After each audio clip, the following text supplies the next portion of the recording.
Hey guys, today we're going to be exploring outside and looking for some nature. And let's do this. I already found one thing. I don't know if it's dead or alive.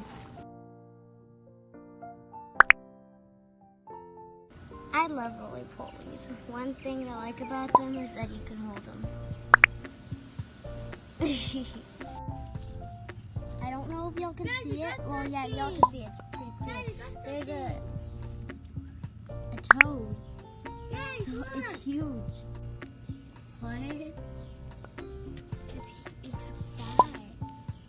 Oh,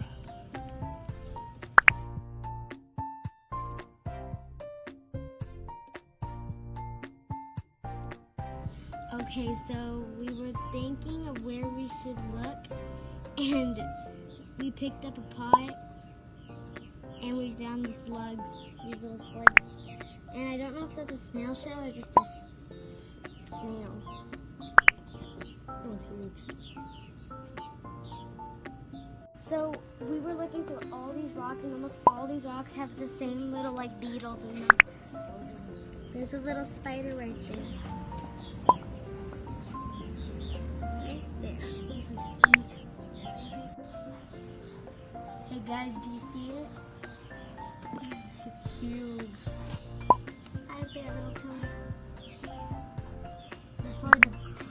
This probably looks smaller than the last one we saw, but it might be bigger. I hope you liked this video. Thank you guys so much for watching today's video. Don't forget to like, subscribe, And share. Bye!